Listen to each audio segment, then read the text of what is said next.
A very good afternoon, distinguished guests, speakers, ladies and gentlemen. My name is Ankush and I have the pleasure of being your MC today. On behalf of the Atlantic Council, United States, and the Institute of South Asian Studies, NUS, Singapore, I welcome you to the joint symposium titled Analyzing the United States' Vision for the Indo-Pacific. First, I would like to introduce the distinguished speakers who are on stage. Dr. Matthew Kroenig, Deputy Director for Strategy, Scowcroft Center for Strategy and Security, Atlantic Council. Dr. Bharath Gopalaswamy, Director, South Asia Center, Atlantic Council. Dr. Rani D Mullen, Visiting Research Fellow, Institute of South Asian Studies, NUS. And chairing the symposium will be Professor C. Raja Mohan, Director, Institute of South Asian Studies, NUS. To start the proceedings, I would like to invite Dr. Gopalaswamy to deliver the welcome remarks. Dr. Gopalaswamy, please.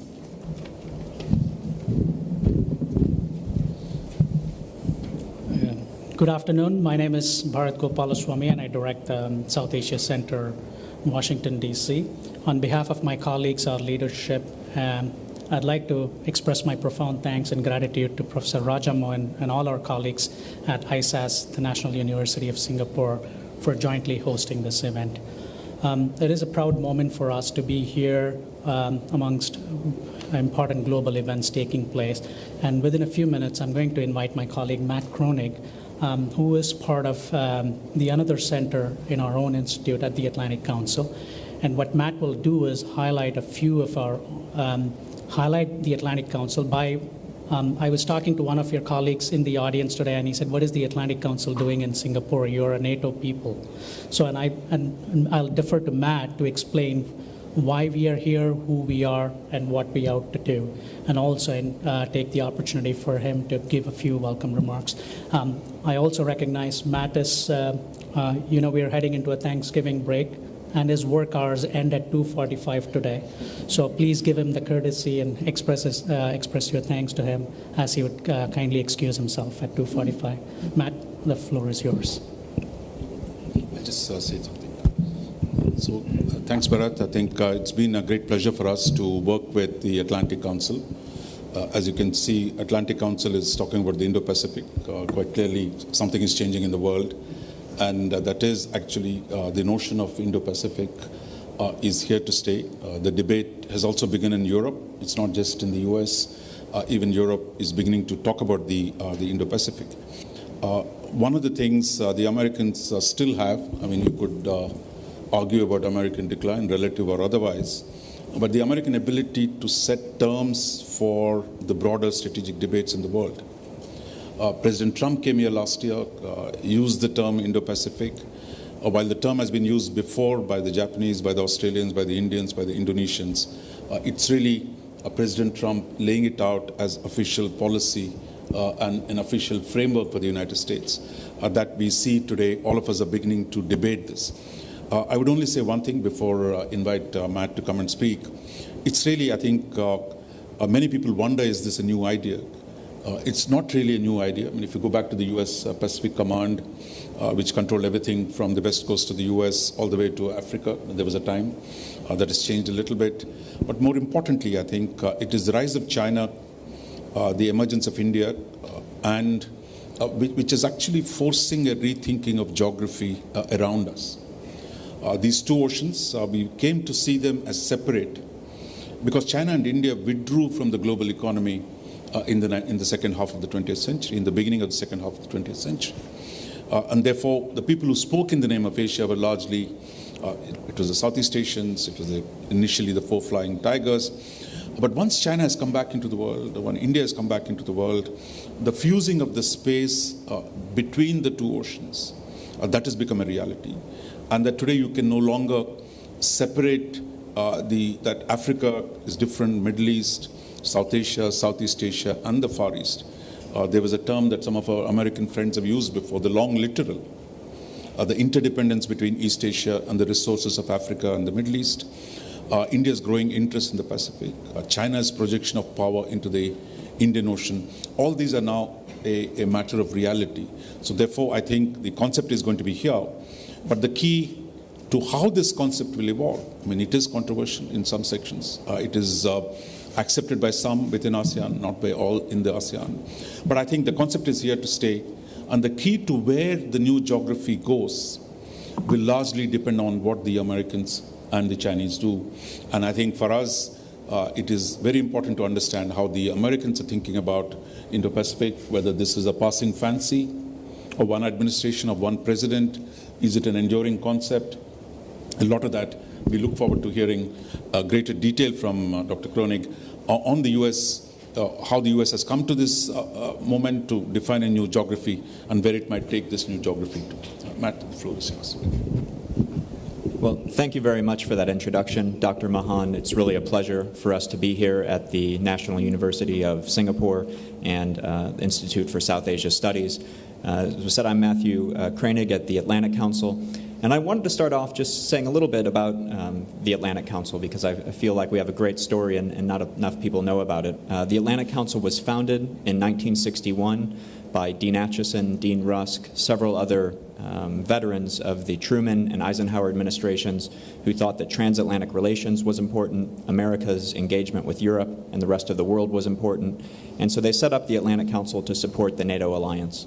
And that's what we did for essentially 50 years, and then 10 years or so ago, Brent Scowcroft, George H.W. Bush's national security advisor, was chairman of the Atlantic Council. And he said, this is crazy. If we want to be relevant, we can't just do Europe. We have to do the entire world. So about 10 years ago, the Atlantic Council made the decision to go global. And since then, we've been the fastest growing think tank in Washington, D.C. We've grown over 15 times in just the past 10 years. We have 12 centers focused on every major region of the world, including Asia, increasing focus on Asia. Some have joked that our name should be the Atlantic-Pacific Council. That's who we are, and we're founded to support NATO, and so working with friends and like-minded partners to address important security and international political issues is still core to our ethos. And so we're here today to talk about the Indo-Pacific strategy. So I wanted to give some opening remarks to explain what the Trump administration's Indo-Pacific strategy is. And so I'll do this in three parts. First, just describe what the vision of the open and free Indo-Pacific means. Second, talk about how this is different from the past U.S. approach. It's one question we've gotten a lot. Is there anything different here other than a label? So explain what I think is the same and what is different. And then third and finally, talk about some of the specifics, specific policy activities that have been undertaken since this announcement of a grander vision. So first, what does it mean to be committed to an open and free Indo-Pacific? And so the Trump administration has said there are two parts of this, the free part and the open part. So the free part, the United States says that it's committed to freedom internationally, that countries should not be subjected to coercion by more powerful states, that they should be free from coercion internationally, protection of sovereignty and territorial integrity. Second, domestically, a commitment to freedom, to values, to good governance, to anti-corruption, to greater transparency for the countries of the region. So that's the free part, free internationally from coercion, free domestically in terms of good governance. And then there's an open part, and the openness is open trade, open sea lines of communication, open investment, and open logistics. So just a word on each of those. The United States says it's committed to free, fair, and reciprocal trade. Sea lines of communication, open to sea lines of communication, which are, of course, critical to allowing international trade. The United States says it's wants to promote open investment in Asia. So this is opportunities for foreign direct investment for the United States and others, but also to create a better investment climate for entrepreneurs, innovators, countries in the region. And then also open logistics, better infrastructure. And there is an infrastructure gap in Asia that needs to be filled, and the United States is committed to help improve infrastructure in the region to facilitate economic growth. So that's the free and open vision. And in some, it comes down to the traditional values. The United States is always kind of supportive of security, economic openness, and good governance. So this gets to the question then of what is different. And in some degree, this is not different. These are values that I think the United States and its allies have promoted since the end of World War II. And if you think about what the United States and its allies have done since World War II, it's really remarkable. The world we live in today is much more secure, stable, prosperous, and free than at any time in world history. So I think this rules-based international order that the United States and its allies have put in place has been great for the United States, but also great for the rest of the world. So in some sense, the vision laid out in the open and free and open Indo-Pacific strategy is not different. But there are some things that have changed. So one of the things that's changed is Asia is more important than it was 70 years ago. Asia's the center of great power political competition. It's the center of really global economic activity. 2/3 of global trade happens in Asia. Half the world's population is in Asia. And thinking about security, depending on how you count, 5 or 6 nuclear powers are in Asia. So Asia has really become the center, in many ways, of international politics. So the United States is pivoting to Asia, and the Atlantic Council is as well, because we want to work on these important issues. Second difference in the Indo-Pacific strategy is the United States recognizes India as key to seeing this vision of a free and open Indo-Pacific. So India and the United States, arguably the two largest democracies on Earth. And so India has a shared interest with the United States in making sure there's a free and open Indo-Pacific. And India is a very capable partner to help the United States achieve this objective. So ensuring that India plays an important role in the region, becomes increasingly influential, that U.S.-Indian relations continue to improve, and that we work together is a key part of this strategy. And then third and final thing that's changed is the challenge from China. So if you look at security, economics, values, the things the United States has always promoted, China is in some ways threatening this vision of a free and open Indo-Pacific. So if you look in the security realm, China taking contested territory from other states through military coercion with its island-building campaign in the South China Sea. Economically, many over the decades have been excited about economic opportunities in China. And for many private investors and businesses, those haven't materialized. It's been very difficult to do business in China, one-sided policies, forced technology transfer, red tape. When it comes to trade also, China's unfair trading practices. We allowed China into the World Trade Organization, meant to facilitate an open trading order, and China's essentially preyed on that open order, not playing by the rules, and engaging in unfair trading practices. And also China's infrastructure investment throughout the region. There is this infrastructure gap. It's good that China's trying to address it, but I think we've seen that they've used BRI and some of these infrastructure investments to coerce countries and put them in a difficult situation. And the port situation in Sri Lanka is a good recent example of that. The Chinese infrastructure led to indebtedness and then to the taking of this port from Sri Lanka.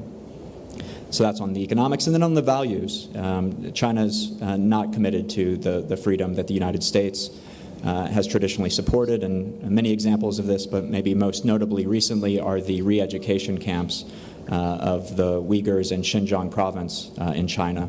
Massive re-education camps where they're forcing Muslim citizens in to be re-educated. This is not consistent with what the United States vision is for the region. So what is the U.S. approach then of trying to follow through on this commitment to a free and open Indo-Pacific? And so some people have said, well, this is just a label, there's nothing there, and I think for the people who say that, they haven't been paying attention. There have been a lot of specific policy activities designed to implement this free and open Indo-Pacific. So first, if you look at the security side, the United States sees the security challenge from China very clearly. The National Defense Strategy says that the greatest threat to U.S. economic well-being, the greatest threat to U.S. security is the return of great power competition with Russia and China. The Trump administration has increased defense spending to deal with the challenge from Russia and, most importantly, from China. There was the recent decision to withdraw from the INF Treaty, the Intermediate Range Nuclear Forces Treaty. This was a treaty between the United States and Russia, but one of the major reasons for pulling out was for the United States to be able to increase firepower in Asia to deal with the threat from China.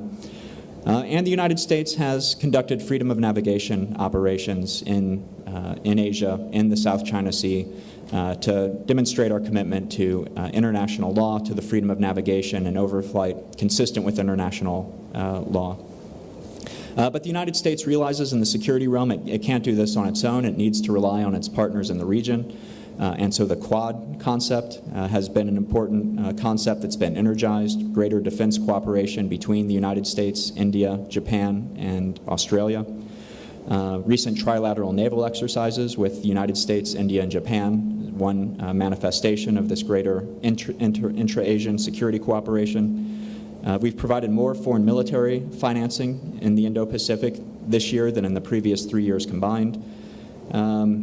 And other actions as well, working with the Philippines against ISIS, working with the international community to try to address the North Korea situation. So the United States has taken a number of steps in the security sphere.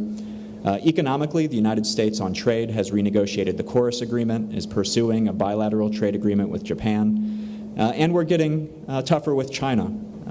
The tariffs on China are not meant to start a trade war. They're meant to show China that there will be consequences if they don't play by the rules. And the Trump administration has been very clear that the purpose of the tariffs has been to convince China to stop their unfair trade practices, to join the international trade standards that the rest of the world abides by. On investment, the United States has stepped up developing financing programs in the region and has really tried to incentivize the private sector. So whereas China's infrastructure and investment is backed by the state and state-owned enterprises, the United States trying to facilitate private investment. The United States has doubled its financing capacity to nearly $60 billion to drive private sector investment in the region. So combined U.S. total investment in the Indo-Pacific now is $1.4 trillion. So that's actually greater. Despite what you may think, it's greater than China, Japan, and South Korean investment in the region combined when you take into account the U.S. private sector. We're also working with Japan to invest $10 million in the region's energy infrastructure.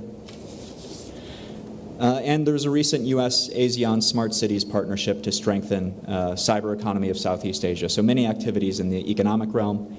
And finally, on values, there was a new Indo-Pacific Transparency Initiative announced. More than $400 million in American funding meant to empower the region's citizens to combat corruption and strengthen sovereignty.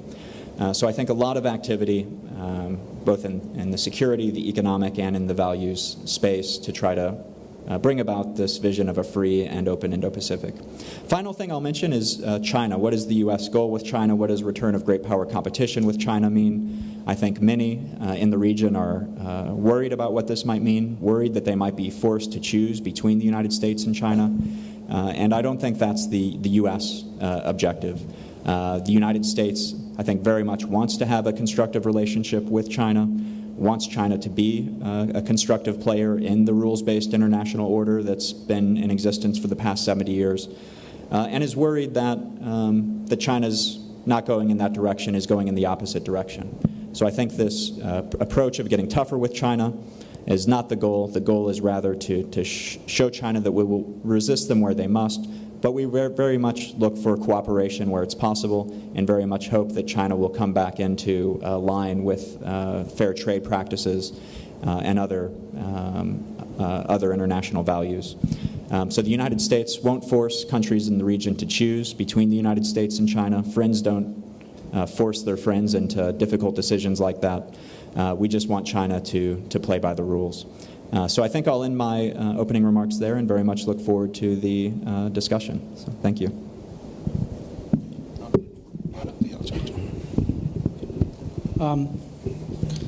Thanks, Matt. I appreciate you giving the broader context for our discussion. I'll keep my remarks very brief, and I want to tell you where part of this is coming from. One is our Scowcroft Center's Asia Security Initiative. The other aspect is also you all have paid attention to Secretary Pompeo's speech at the U.S. Chamber of Commerce. And subsequent to that, we held a consultative session with Brian Hook, who was then the Director of Policy Planning at the State Department, and who emphasized his strong views on this subject and actively encouraged us to take a lead on this and help them work help work with them to identify an intellectual consensus of what the strategy ought to be, where it ought to go, and what can we do to successfully implement such a strategy. And that's one of the reasons why we're in Singapore also taking the opportunity to address this topic. You've laid out the broader context, but let me make some finer points in this itself. The Indo-Pacific strategy, first of all, you said, is it there to stay, or is it a new label? Or there has been a continuity in the U.S. administration about paying attention to Asia. And from what we sense from the official position and inside the NSC or in various bureaus, there is an urgency and there is a sense of importance that we've been sensing, and I don't think that's going to go away. The next part of the plan, you paid emphasis on the economic engagement plan, but it's also instrumental to point out where Secretary Pompeo spoke on September 29th or 30th this year. The speech was given at the U.S. Chamber of Commerce. It was not given at a think tank. It was not given anywhere else. It was given at the U.S. Chamber of Commerce, and he was joined by Secretary of Energy and Secretary of Commerce. So what is the message that you're sending? There is a strong sense of symbolism out there to identify these are critical areas that the United States should and need to pay attention. And let me pick out some of the lines in which you've said. The emphasis about that speech was the economic engagement model should be of high quality, should be transparent, and should be financially sustainable. Now, you can parse language and you can sense how this is going to be implemented and how this is going to be articulated, but that was what the message that was consistently coming out. The next message that came out was America gives the region a sense of protection to their own economies, seeks participation and not domination. And as Matt emphasized, it was an acknowledgement that countries have a choice and alternatives, and America is not necessarily interested in a dominating model, but more as an equal partnership model when it comes to growth and economic development. It also emphasized that the lead has to be taken by the U.S. private sector, and U.S. private sector is a force for good, and they will be your primary role and participation in the model. There was key emphasis to suggest that this was not an alternative to the Belt and Road Initiative, but I think we can discuss more in the question and answer session. But more importantly, it was to foster an environment where private sector can take the lead from the front. At the Atlantic Council, we always have the saying that vision without resources is hallucination. So which is, okay, we have this vision, we have a strategy, we have a plan, but where are the resources coming from? And the recent APEC summit that's been front center and on the headlines was an opportunity to elaborate what the strategy is, where we are heading, and how do we implement the strategy. And the summit was, in my view and opinion, was a form of both U.S. and China to articulate and advance their competing visions for the region's future development and economic integration. The administration so far has done as best as it could to lay out this vision and articulate, but I still think a large amount of these things need to be stretched out. And Pence's remarks particularly stressed on U.S. recent mobilization of large-scale public-private partnership, and whereas the Chinese defended their own Belt and Road Initiative. I think the fundamental difference one difference that I would like to add is this is the first time in the strategy we've seen the emphasis on infrastructure financing that we've not seen before. And you've seen the passing of the BUILD Act recently, and OPEC's doubling down of the infrastructure financing expenses. And in a Washington Post op-ed a few days ago, Vice President Pence did write that it will be business and not bureaucrats driving this initiative and fulfilling this initiative. Last but not the least, this is one of the rare issues, despite prison reform, that there is a bipartisan consensus in Washington about where the United States is vis-a-vis with respect to China. And I think that's some more, in this political climate, I think that needs to be emphasized. So I'll leave it there. Thanks. I think our last speaker is Dr. Ronnie Mullin. Rani is visiting us as a senior research fellow. She teaches at College of William and Mary, so we're delighted to have you here. So you you can make a short response to what has been said by our American friends. Yes, thank you. I think I'll take on my hat as an academic and be perhaps a little bit provocative in terms of where this U.S. policy really stands. Especially, I think, I've been here a year in the region. I think I've gotten a better sense of some of the worries in the ASEAN region with regard to this battle between China and the U.S., largely over trade, but more ostensibly, really, there's a different vision of development, and these are now coming and clashing. And I think when we look at the meetings that Vice President Pence had here last week, here in Singapore, also what's happened the last few days at the APEC meetings in PNG, there's clearly a ratcheting up of tensions and a coming together of two very different visions of development. Vice President Pence outlined sort of a three-pronged area where he and Matt and Bharath talked about this, encompassing sort of the vision for economics, governance, and security. And I guess I would like to, just to stimulate some debate, open up whether whether that U.S. vision, first with regard to economics. It was mentioned that BUILD and other initiatives the U.S. has started a new U.S. International Finance, Development Finance Corporation. But whether this money that's being put towards development of infrastructure in Asia by the U.S. is really going to be able to compete. First, there's this issue of first mover advantage, and China is well established in many places where it's providing aid. The other is the issue of purchasing power parity. China gets half the World Bank contracts for infrastructure. It can just deliver at much lower costs. So whether the U.S. is really an alternative for finance there. On the governance issues, this vision of a greater transparency, of course, is in reaction to what's happened in Hambantota. But of course, it's not just Hambantota, it's not just Sri Lanka. There are ports across the Indo-Pacific, including in Darwin, Australia, that China has been building up. And this question of sort of this debt for equity, where does it come into sovereignty issues? And then finally, on the security, that has been sort of the main churning point, I guess, starting not only in the South China Seas, but now increasingly questions of our Chinese ports in Sri Lanka and Pakistan and Djibouti, etc., going to be able to host, submarines and other security vessels.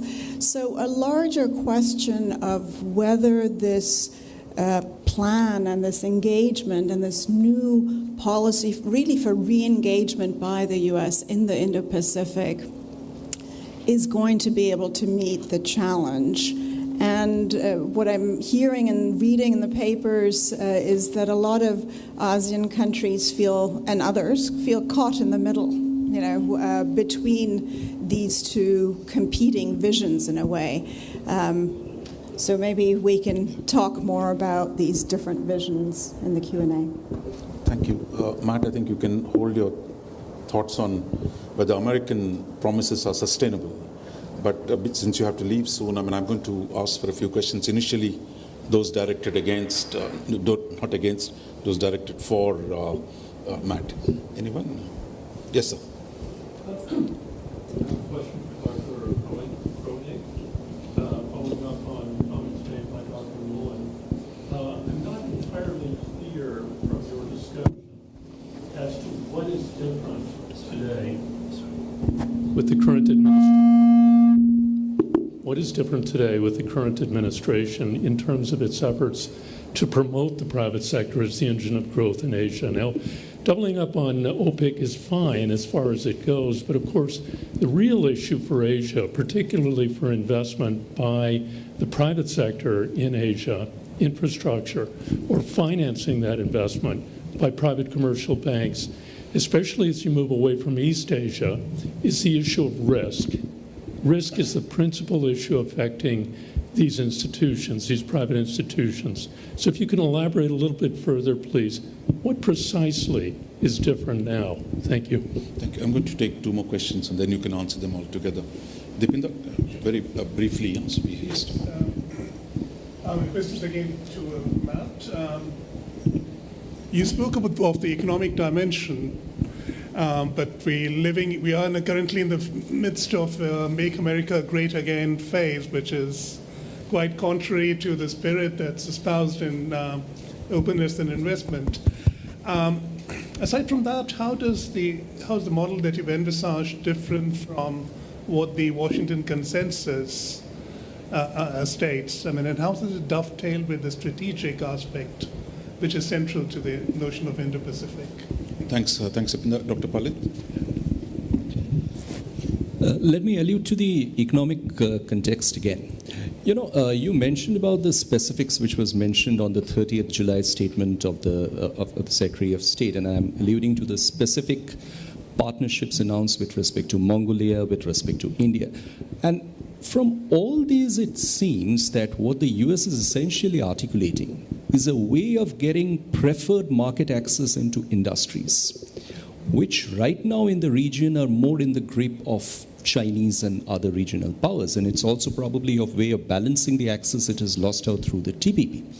Now, where exactly does this bring the inclusive concept? There's very little of development in what is being talked about, except superficially. That's quite a bit. Great. Well, thank you very much for those questions. And I should start out by saying that my real area of expertise is in security. So I'm maybe a little bit out of my depth on some of the details of the economic issues. But first on the question of the U.S. ability to compete with China. And China's announced some big numbers as part of the Belt and Road Initiative, but they haven't followed through with those numbers, and many people think that maybe 15 or 20% of what they announced is what will actually be spent in the end. So I think there's some exaggeration on the Chinese side, and then also we've seen the downside risks in terms of Chinese coercion from these investments. So I think that's one, we should be somewhat skeptical about what China's offering. But second, what the United States is offering. So I think in terms of development, we've seen in the United States and many other countries that market mechanisms seem to be the best for sustainable long-term development. And so that's what the United States is trying to offer, more to facilitate private sector investment in Asia that will be, we hope and we think history has proven, more sustainable over the long run than bureaucrats making decisions about investment efforts. And so what specifically is different, and I think Bharath may be able to chime in here as well in terms of what was announced at the U.S. Chamber of Commerce, but there's U.S. financing to try to encourage and facilitate U.S. private investment in the region. And so that's been increased by about $30 billion over previous levels, so putting real money behind it. I also mentioned the work with Japan to invest $10 million in the region's energy, or $10 billion, excuse me, in the region's energy infrastructure. How does this all square with the Making America Great Again approach? And I think it squares in two ways. One, the United States can't play an important leadership role abroad if it's not strong at home, and so I think there's a sense that the United States needs to make sure it has its own house in order. The language is new with Trump, but I think this idea we've seen over a few different administrations. The Obama administration has emphasized the need for nation building at home. Richard Haass, who is director of Bush's policy planning staff, has talked about how the United States needs to get its own house in order. So I think it's a sense that the United States needs to be strong at home. We need to make sure there's equitable growth in the United States. We need to be sure that we have fair trading practices with China. And that will allow us to be stronger in our engagement with friends and partners in Europe and in Asia. How is it different from, I think the Washington consensus has a little bit of baggage around it, so I'd maybe prefer to avoid that. But I do think that, again, we've seen historically that the system of open markets and free trade is better than any other in terms of creating prosperity. So there are downsides to it, to be sure, but that I think there is something to this traditional model that's proven successful in the past and that can prove successful also in the future. So I'll maybe ask Bharath if he has other details he'd want to add. I'm going to take some more before you go. So just a couple. Yeah, yes, please. Please introduce yourself. Hi. You talked very much about engagement and investment, but how much of this is about security and containment? I mean, it's a very different playing field when you're talking about China and countering their investment versus their military ambitions, if you will. Is there anyone else? I'll take one more question for Dr. Kroenig. Yes, briefly, yeah, then. I think You can sit down. this thing interferes. You can hear me? Right. Well, America before Trump was a different picture. America with Trump now, saying America first and taking itself off from its old responsibilities in Europe, elsewhere, makes this a very doubtful situation. I don't know where this will lead to, but that's the current situation. I just wanted to know what your impressions are on this view. Thank I you. think you got these two questions on security. Is it about containment, or can the U.S. really stay the course?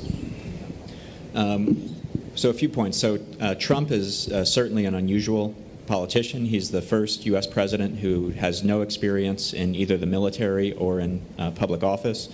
And so he has an unusual style.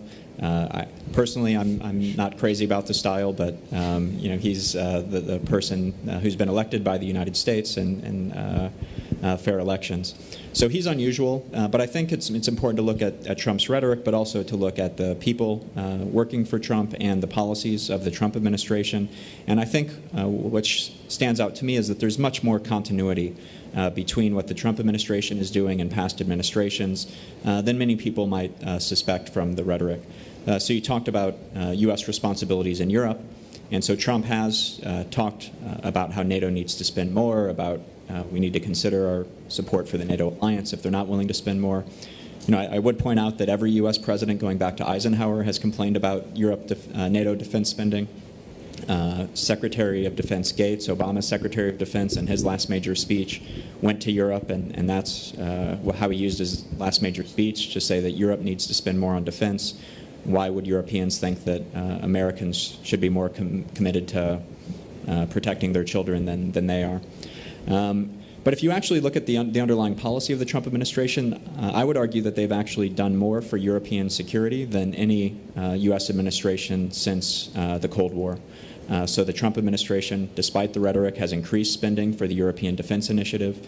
The Trump administration has, in the nuclear posture review, called out the threat of Russian nuclear de-escalation strikes and called for new U.S. capabilities to counter that. The missile defense review of the Trump administration should be announced soon, but it's widely expected to call for a strengthening of missile defense in Europe. So I talked to colleagues in Europe, in the foreign ministries and ministries of defense in Europe, and they often say, the Trump administration policies for Europe are actually quite good.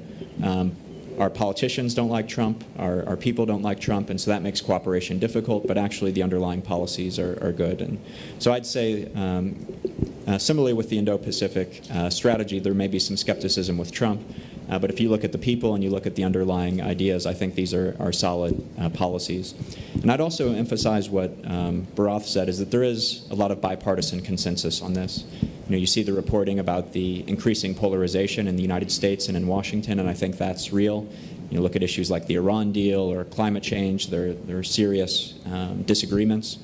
This is one where there's not disagreement. And if you look at what many of the kind of senior Obama administration people with responsibilities for Asia have been saying about Indo-Pacific, they've been big supporters.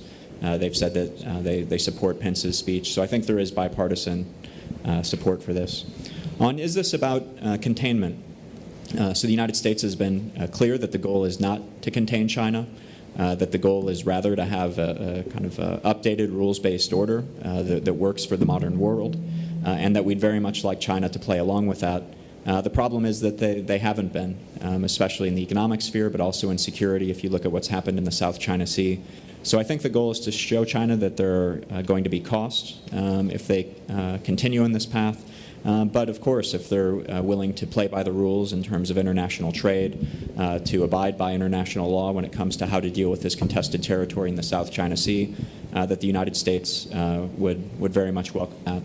And in terms of the economic investment, I think it's not containment isn't the right word, but I think the United States wants to give countries in the region options other than being forced on to only accept Chinese investment, which we've seen has certain strings attached.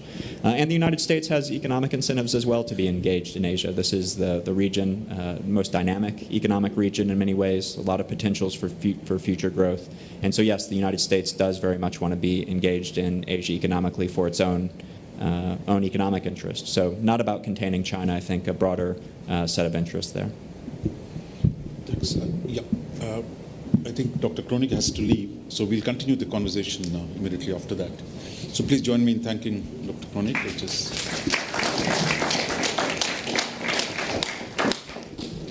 So I have a few questions, so unless you want to come at this point, or should we wait for some questions? Yeah, okay. So I see at least 3 hands, Daljit, Dr. Chaudhary, and Mrs. Surnarayana. Yeah.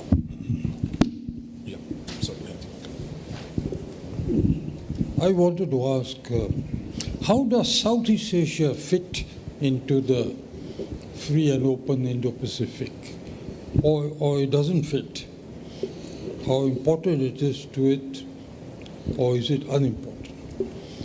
I think I'd like you to come in because you can ask on the same subject. Thank you.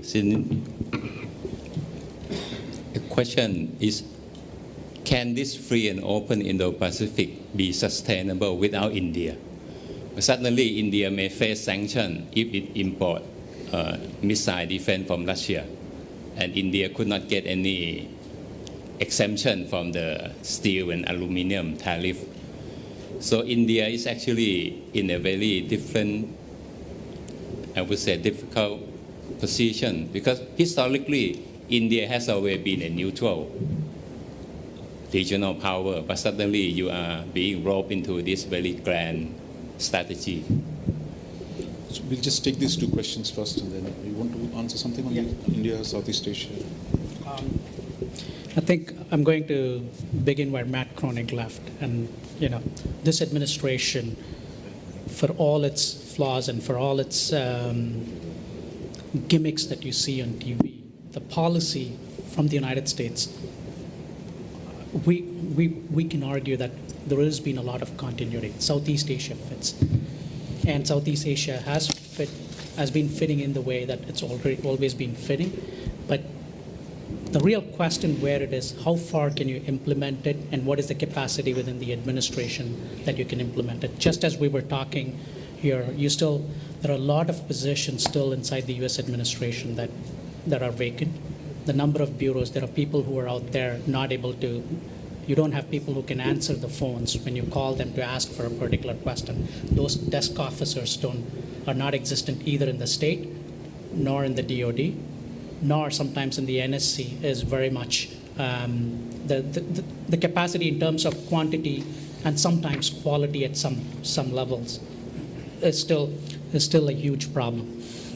So when you have that kind of a situation and you have a very toxic domestic political environment that is consistently distracted with issues that I would argue are not pertinent to whatever is going on in Asia, and there is a large divide, being devoid of reality. So America is still, by far, every president, the United States president, comes into an office promising that he will spend less time in the Middle East and ends up spending the most time on the Middle East. So this was again the case. You have a distraction of various international events happening. And it's not a question of intention, it's a question of capacity out here. And I'll get back to the Southeast. I think in terms of the...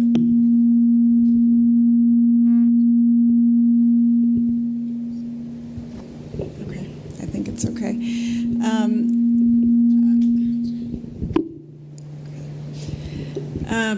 Southeast Asia, I think, figures quite clearly in the U.S. outreach.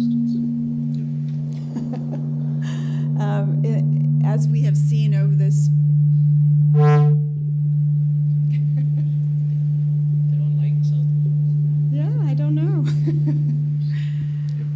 All right. I think, you know, when we look at Pence's speeches here in Singapore this past week, as well as his outreach in PNG, I think it was quite clear that the U.S. was trying to articulate that they are committed, they're putting money towards it, and they are looking forward to working together with Japan, Australia, and India in the so-called Quad. Now, I think with regard to security, the question there in the Quad is more India.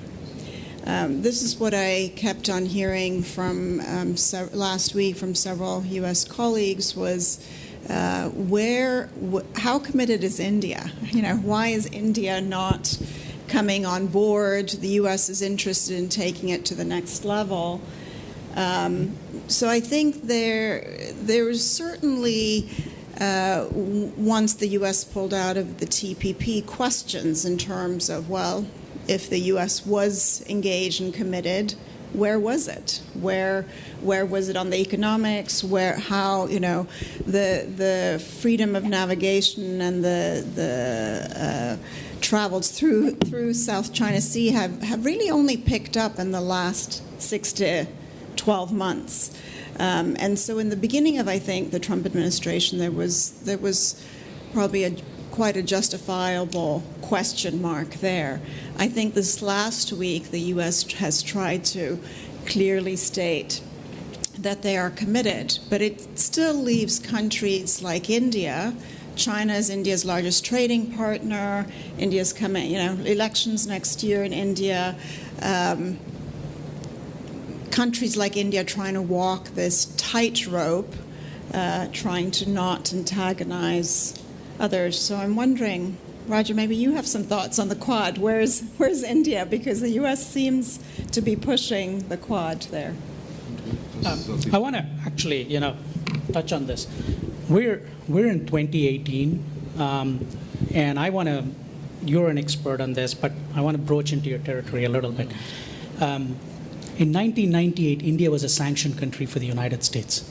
Let's recalibrate the relations from 1998, right? And today in 2018, you're talking about Quad, you're talking about all these architecture, you're talking about strategic technology authorization, you're talking about big platform sales, big $15 billion of defense trade from the United States. So what are you actually seeing? You know, part of the problem is Indians don't forget anything, Americans don't remember anything. Right? You know, when you talk to Indian bureaucrats and officials at a very senior level, they very vividly recall 1974, 1998, and look at the number of high-level engagement. Who would have imagined in 1998 that India would be such a partner to the United States that it is not? You know, I have my own colleagues. My CEO. My CEO is a Europeanist, Fred Kemp, and we are part of the Atlantic Council, and it irritates him. And I also want to acknowledge my colleague Bob, and I had a very difficult argument with him on the taxi ride out here. He said the Indians bought the S-400, and I said, and you know, will there be sanctions? But plot the trend line from where you've come to where you're buying U.S. defense equipment, and where the dependency on the Russian or the Soviet Union defense equipment has come. So this will happen slowly. This cannot happen at a pace that each of them can dictate the others. And this is going to be a slow evolution. And you know, 20 years is not a long time in where the US-India relations have progressed. How many presidential visits until 1998 you have had, and how many presidential visits from 1998 to 2008 you have had? Whenever I take my CEO to India and we discuss some of the briefing points, I said the last time when we went to India, I said, I'd like to put India in the category for the United States in terms of a foreign policy success. And as a country, in colorful ways that I'd like to put the US-India relations is like a boring marriage that is largely characterized by extramarital affairs. Because all you discuss is Asia, China, Pakistan, Afghanistan, but there is an inherent bilateral relationship that's worth $140 billion of trade with a significant and a robust expanding defense cooperation. So that story does not get told, and that story is not a sexy story. You talk about S-400 and sanctions, and the press goes to town with it. You talk about the Iran sanction, the press goes to town with it, saying whether the relationship is oversold or undersold, and it's gone haywire. And the fact that the Indians are able to go confidently, purchase an S-400 system, communicate to the American colleagues, saying that, listen, we're going to do that because this is inherent for our security. Can you imagine a scenario where the US be on the opposite side of each other, fighting each other? And we'll work together to solve the Iranian challenge as well. So that's where I want to leave where India is. I think two questions. I think on where does South Asia come into the Indo-Pacific, and the other one is on India. I think Southeast Asia, shall we say, is in a spot of bother at this point, and I don't see it going away in the near future. What has facilitated the stability and prosperity of Southeast Asia over the last 50 years has been the normalization of relationship between China and the United States, starting from 1971 to 78. And that provided the basis that US and China were largely on the same side. Soviet Union was the problem till the late 80s. And since then, the deepening economic interdependence between China and the United States provided a framework in which Southeast Asia and much of Asia could prosper by engaging both sides. That phase is over. I mean, we can cry about it, we can, complain about it, but I think the kind of relationship US and China have had for the last 40 years, that is breaking down. And I think the problem is going to be China is far more powerful than it was in 1971. The US is strong, but it's got problems, both domestic and external.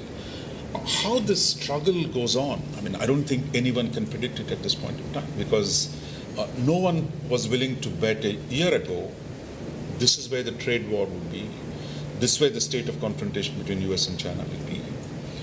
Because President Xi himself, one of the first people to show up at Mar-a-Lago, hoping that there is a deal to be made, thought he had done a deal. There was chocolate cake and bombing and other stuff. But the fact is, I don't think Xi would have gone there if he had known this is where he's going to be. But the fact is that this relationship is going to be strained. And this means actually its impact on the region is already beginning to be felt. Whether it is Singapore today, Philippines is supposed to be a treaty-based ally of the United States, right? Chinese are going to announce a special industrial zone in Clark's Air Base, where our American friends were there for a long, long time, till the late 80s. So you're going to see the pressure on the ASEAN. We'll all want ASEAN centrality, but the pressure of the confrontation between US and China is going to produce all kinds of outcomes. You see something happening in Philippines, you saw in PNG, Australia and the US preempting China into creating a new military base, or developing an old military base. Many countries which were in a framework that was taken as settled, today is going to be contested.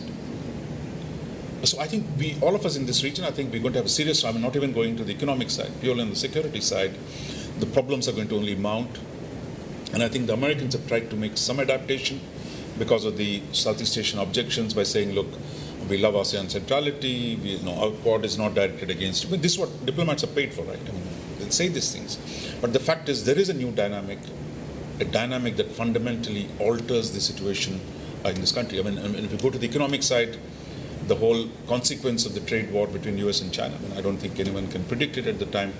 Some people in Asia might benefit, some people are going to lose, but it is going to be a problem that's going to be with us. And I think I see this as at least a generational struggle. this is not something that's going to be resolved tomorrow or day after, because the Chinese will of power and the material sources of power have only grown. And the US is now pushing back quite clearly, decisively. Where this will lead, I mean, I think is going to put all of us in a quite a bit of a quandary. Second, I think on India, as I think I agree with Bharath, look, we've come a long way. But still, we are coming from a different place. I mean, when US, Australia, Japan, mutual military partners, long-standing treaty-based allies for almost 70 years, how they think of the Quad is going to be different from how India thinks of it. Is India doing more with the US? A lot more than it would have ever done. Some of it is quite clearly not compatible with neutrality or non-alignment, whatever you like. Of course, we tell the Chinese with a straight face, we are for a multipolar world, but we also say we are for a multipolar Asia. So India's problem in the US-China conflict is this, that look, India's principal challenge comes from a growing power differential with the United States. The Chinese GDP is 5 times bigger than India's. Chinese defense budget is 4 times larger than India's. So the logic of balancing would take us towards the US and Japan, whichever way you cut it. But you want to do that balancing in a way that you don't provoke the Chinese into a near-term conflict. That's because India has the longest border with China, 4,000 odd kilometers. The Chinese side is only 2,000. It tells you something about the nature of the dispute.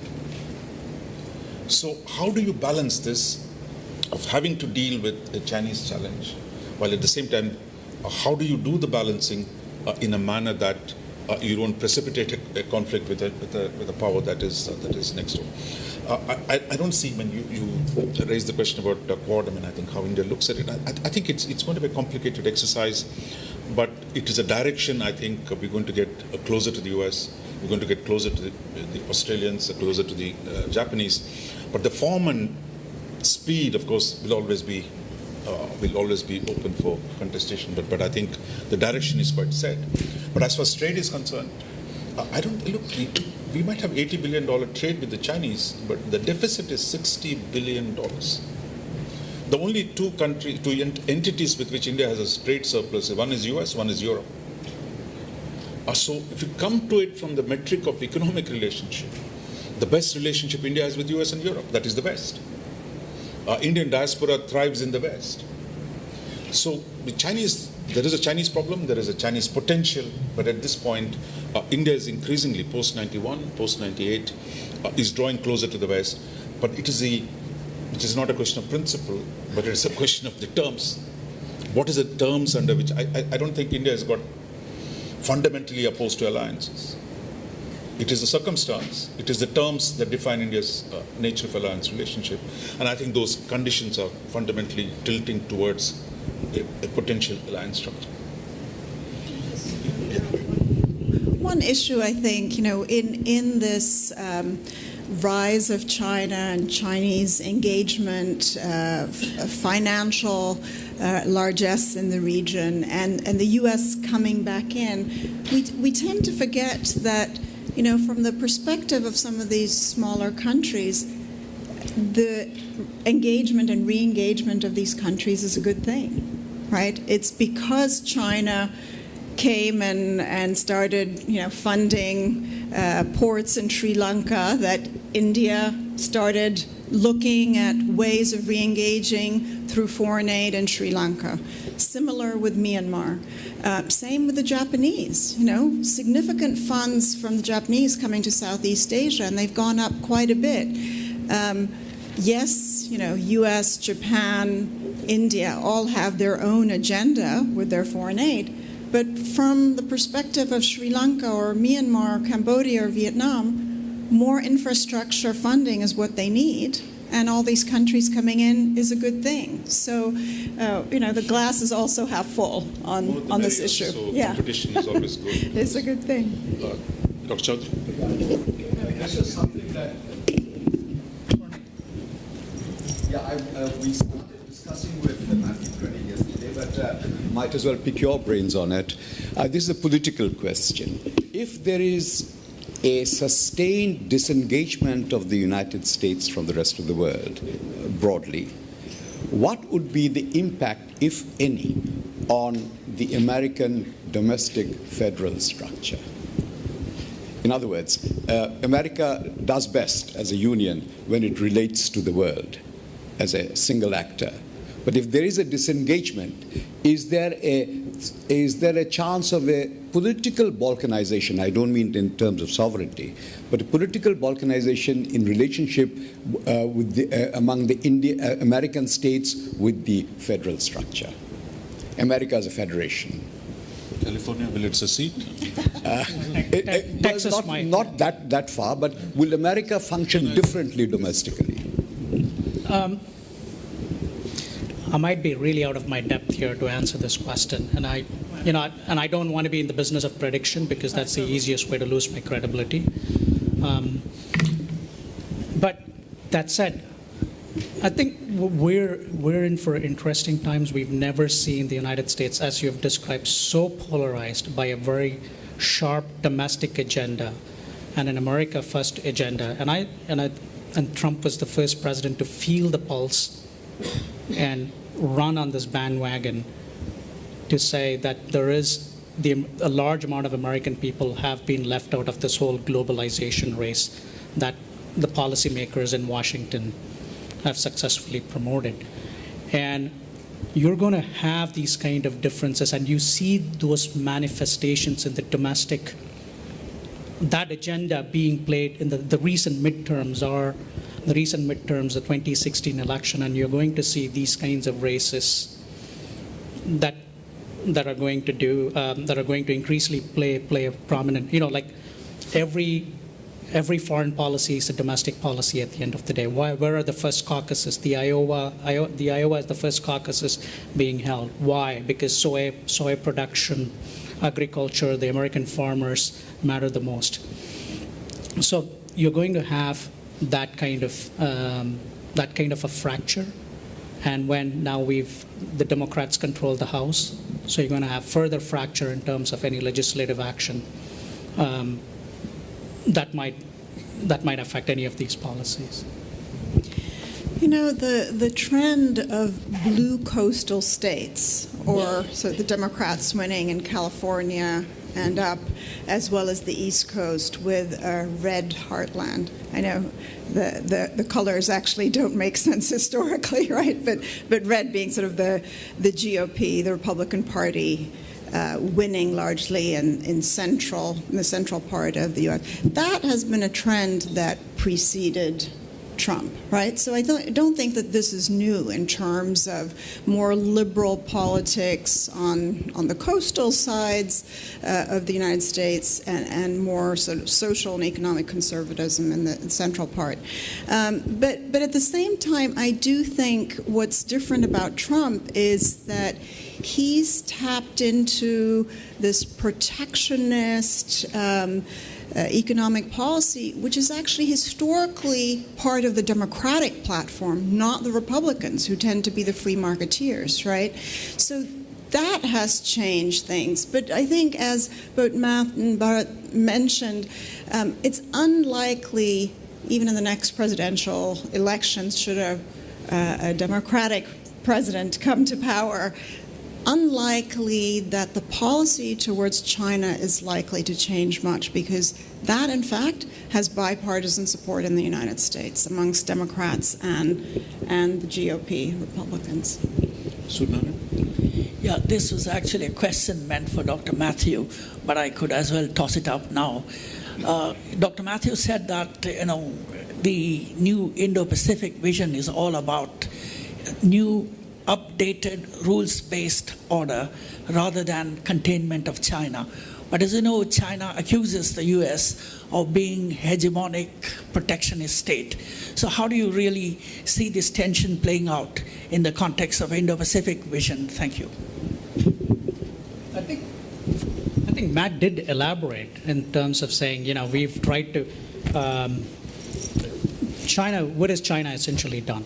Taken advantage of the rules-based order that the United States has created, and in turn is posing, and it's so powerful today that it's upsetting every rules-based order that the United States has created in every multilateral fora, including the global trading system that the United States has created. So what are the U.S. policymakers saying? It's just play by the rules, take greater responsibility, and behave with what we've created and what has been working and we've been implementing. That's essentially the message.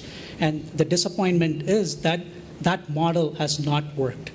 And what has happened in the United States in the last 17, 18 years is, if you notice, when Clinton left office and President Bush took over office, all his speech, this cognizance was there amongst the policymakers. President Bush took office in 2000, 2001. All his speech was about China, China, China, China, China. Then 9/11 happened, 2 bad wars for the United States, and we've ceded successful, increasing amount of ground and territory to the Chinese today. That's affecting our core interests in the region. So that's where this all comes from, and that's the frustration that we've not been able to successfully. What I would call is the RAND study, the policy with the Chinese for us is essentially engagement. You want to contain China where you should contain, and you want to engage China where you should engage. And that's essentially what we're alluding to. I mean, I think, with Trump's pulling out of the TPP and with what we've seen in the rest of the world, I think it's a fair question to ask, here the United States is talking about a rules-based order, and yet, when it doesn't suit our purposes, we pull out of environmental agreements, we threaten NAFTA and change the NAFTA trade deals that we had. We are threatening to pull out of other international organizations. So I think a fair question there to say, how can you be talking about promoting a rules-based order when the U.S. hasn't, always held up that order, especially of late? But I think what the U.S. is also saying is, look, there were legal international judgments on the South China Sea that China has basically ignored. And so this larger question of how do you deal with a remaking of the order in this region, and the U.S. sort of trying to push for greater transparency and say, it's fine for China to come and invest and promote investment in infrastructure in Sri Lanka or in Pakistan. But let's be clear about what those conditions are, and let's not, see countries backed into a corner where they have to make concessions of sovereignty, as Sri Lanka has had to do, in Hambantota, not only the port, but significant land around there. And those kind of agreements, it's a 99-year lease agreement. It looks like Hong Kong, but it's not just there, right? The kind of lease agreements that China has set up, whether it's in Pakistan, there are all kinds of issues of sovereignty there, questions of what's going to happen in Darwin, etc. So I think what the U.S. is pointing to is for the greater need to be transparent, for countries to have greater possibilities of being able to back out when it's clear that they're going to have to make sovereignty concessions, and a larger sort of sticking to those kind of principles. Just disagree with my American colleagues that this, we must distinguish between, as analysts, between governmental statements and what they do. So we shouldn't take everything the government say literally. That if you see the sentence on which the negotiations in Port Moresby collapses, on its own the sentence looks harmless. It says we are against protectionism and for free trade or fair trade. Now you would think this might be directed against the Americans, but Americans say we are fine with it. The Chinese say we can't. Now I think the problem is not liberal international order, because after all, US was quite happy to have Communist China as part of an alliance, a coalition against the Russians. So I don't think it's about those high-sounding ideas. That China's power has risen so fast and so quick that it is seen as undermining America's interests. Whether it's on the economic front, where the question of American exports, American on the technology now, on the 5G related issues. So US feels threatened. No, I think we got to recognize that. It's not arguing, you saying rules-based order, therefore, why you know. Chinese talk about we are for globalization. Come on, I mean, there's a country without trade deficit with the Chinese. So Chinese can say, look, we want to do globalization, but Americans allowed trade deficits with everyone. The Chinese have surpluses with everyone. Chinese say we are for the rules-based. Now we have our own rules. That is the problem. It's not the actual phrase when it comes to the PCA judgment on South China Sea. The Chinese lost it comprehensively on all the counts. But they say then law doesn't apply to my historical claims. No, you can argue with that. But the fact is he has created new facts on the ground, and everybody has to deal with those new facts on the ground. So I think if we take a more realist approach and cut through the propaganda part of it, that there is a contestation today. The Chinese say we didn't make those rules, we want to make our rules. And the Americans say the rules they made 70 years ago are not working for them. Beyond that argument, that is what we have to deal with, the rest of the world has to face, is the change in the power structure. And how do we cope with this conflict? Unlike in the Soviet Union, which is not part of the global economic system, China is very much part of it. China today has the economic cloud, which Russia never had. So I think there's a new situation. And dealing with it for us is going to be really hard. And as we said, there are processes of alignment, realignment, de-alignment, all kinds of things are happening. And I think we'll be in business, certainly as analysts, but the challenge is that we got to focus squarely on the actual developments and not get trapped into the grand theoretical formulation in which those are being presented. Yeah, Deep. I have a question on how U.S. foreign policymakers assess India's rise. Or, in other words, is this willingness of the U.S. to engage with India and to create partnership with India due to the belief that India is not and will ever be a threat or a competitor to the US, because it will never reach a stage of economic development and military capability comparable to that of China today. So the US engages with India because it's not a threat and will never be, unlike China.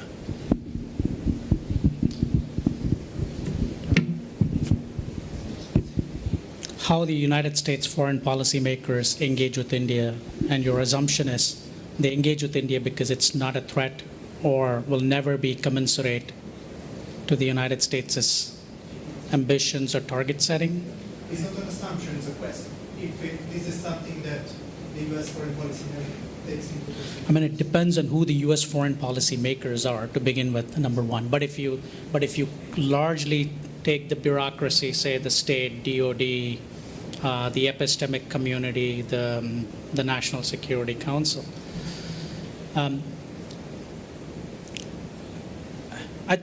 even if it were a threat, right, today, even if somebody was a threat, the foreign policy side, today we are talking to the Taliban.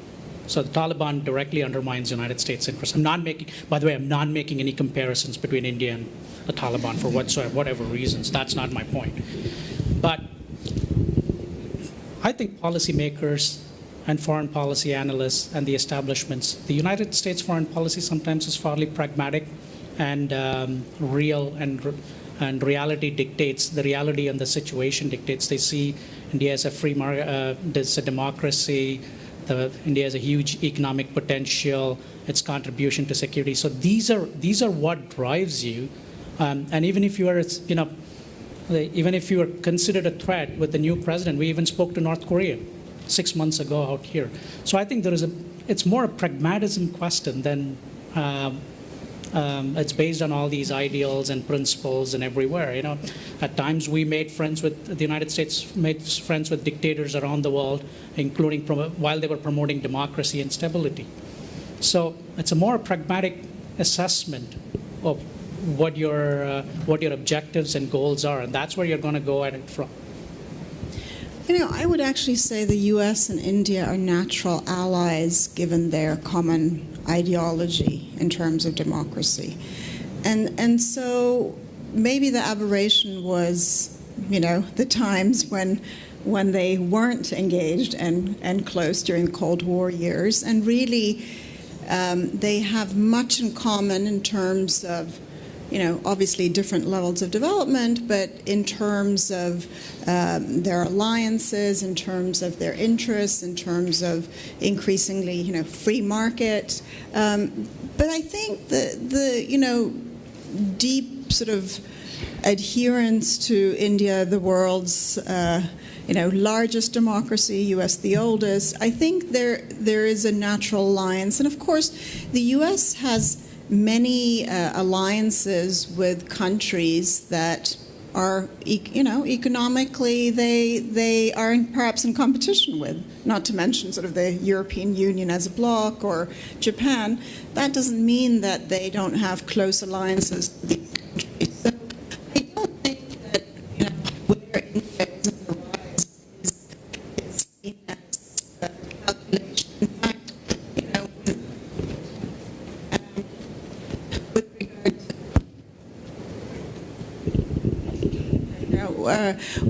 with regard to the, you know, the U.S. has been supportive of India, India's seat or India's ambition to have a seat on the UN Security Council, when it comes to nuclear suppliers group, etc. All this they wouldn't do if they were worried about India's rise. And they're doing, in fact, things to help hasten India's rise.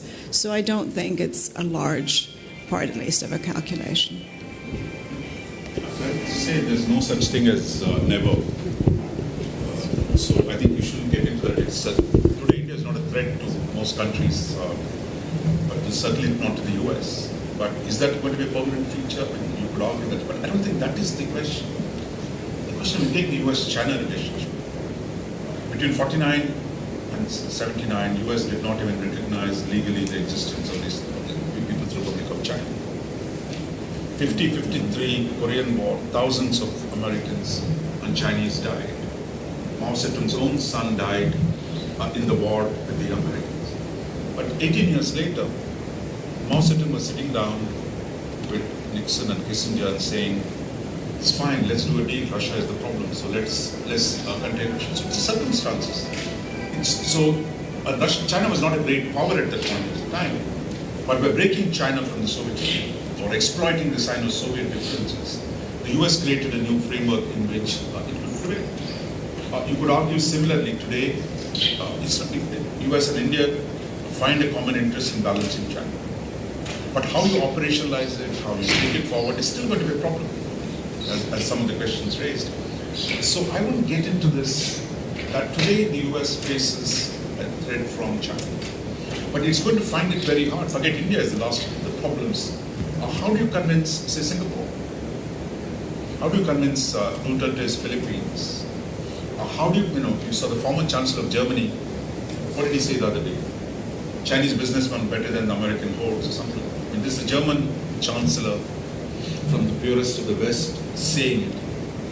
So I think the problem is going to be today, we're going to face a very complex situation that we did not in the 20th century. Think of Europe in the 19th century.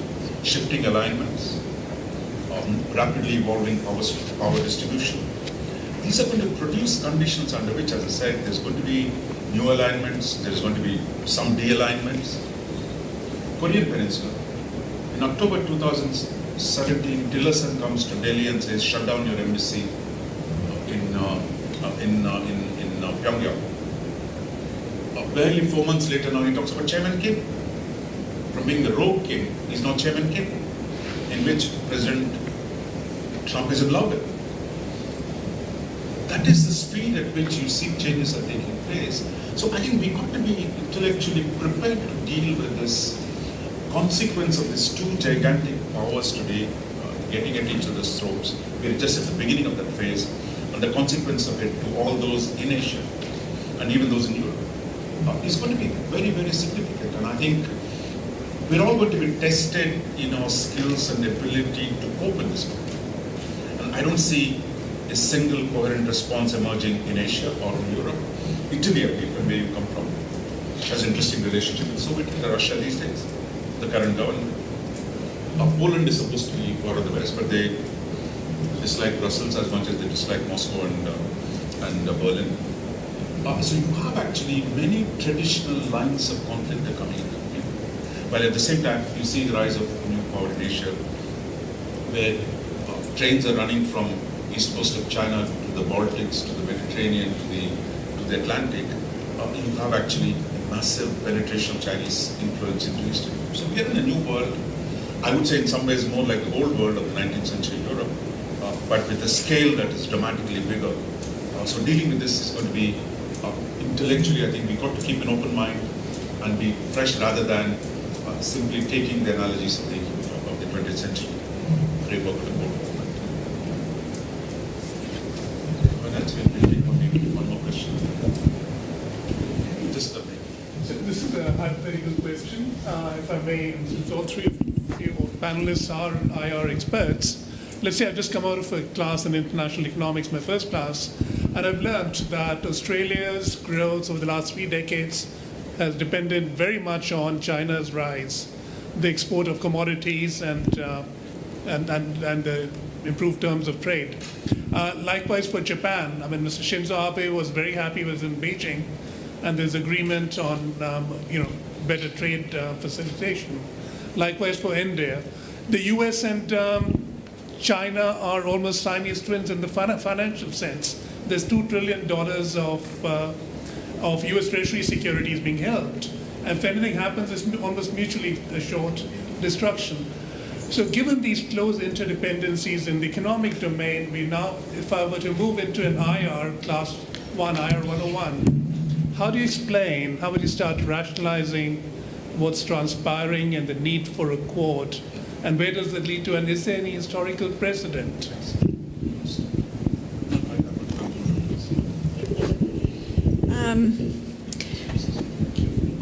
I think what it points to is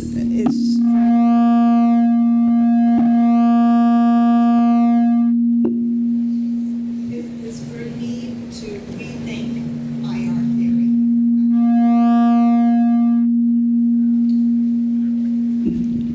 I think IR theory, as it's conventionally taught in IR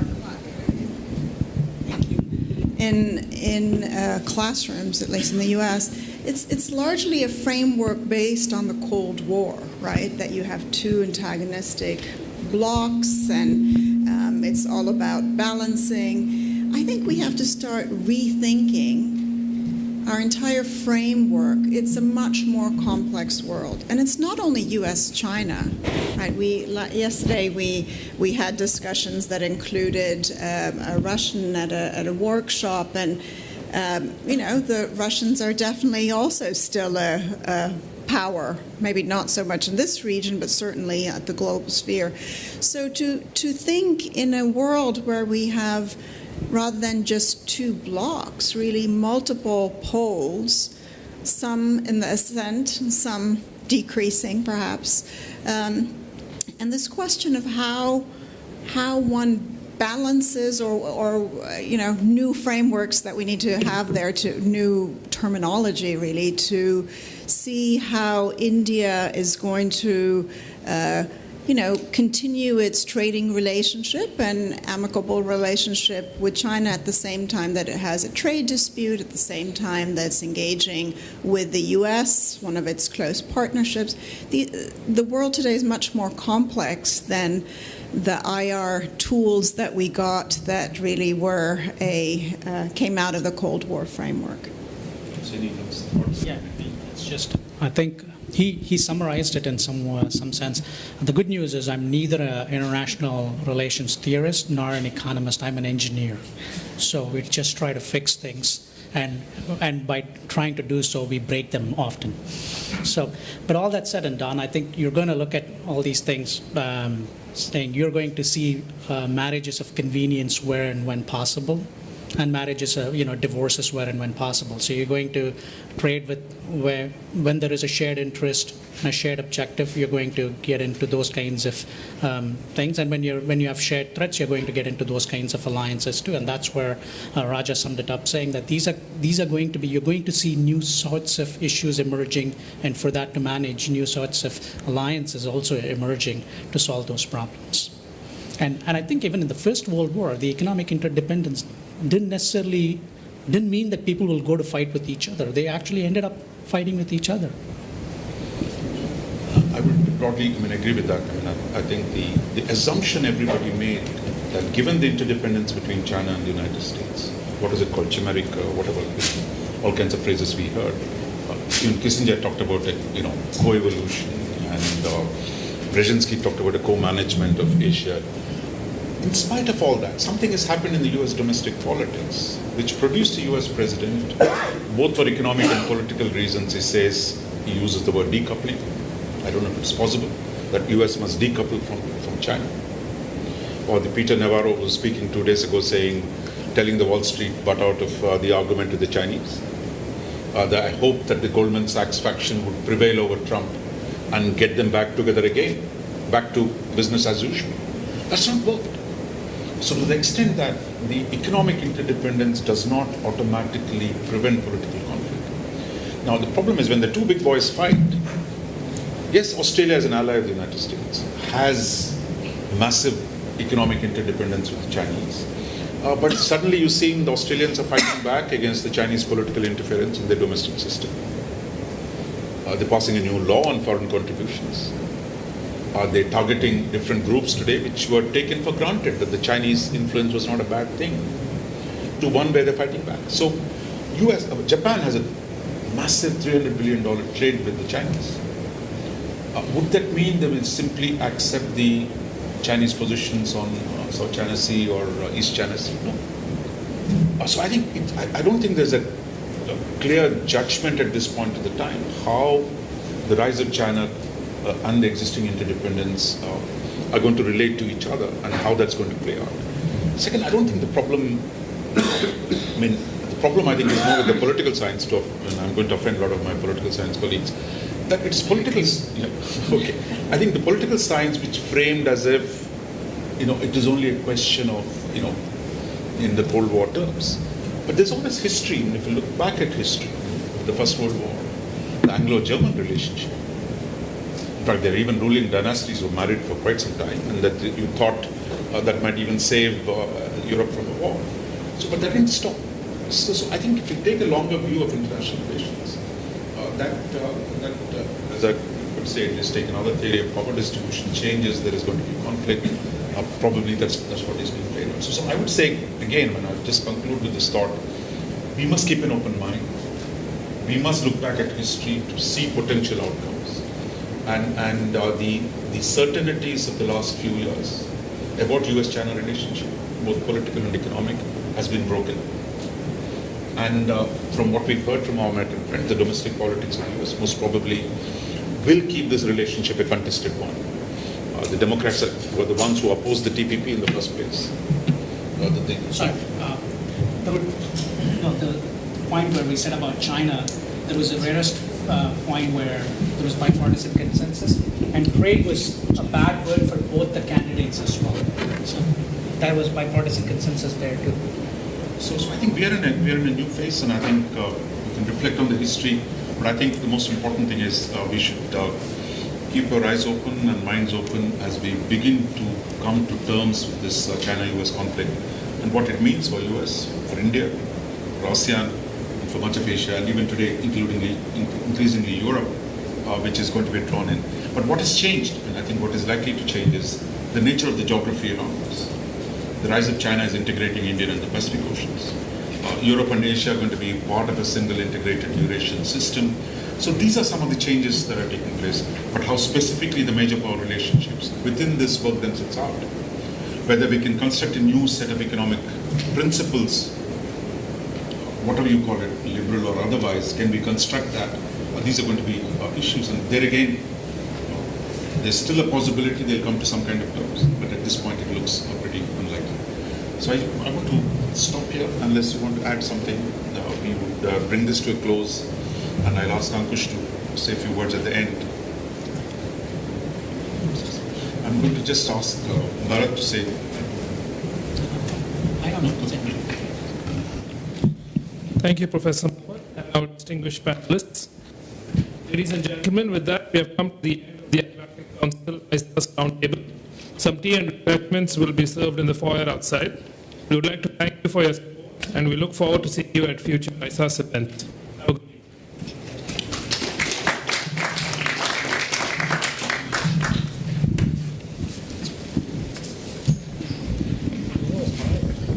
I will be at this.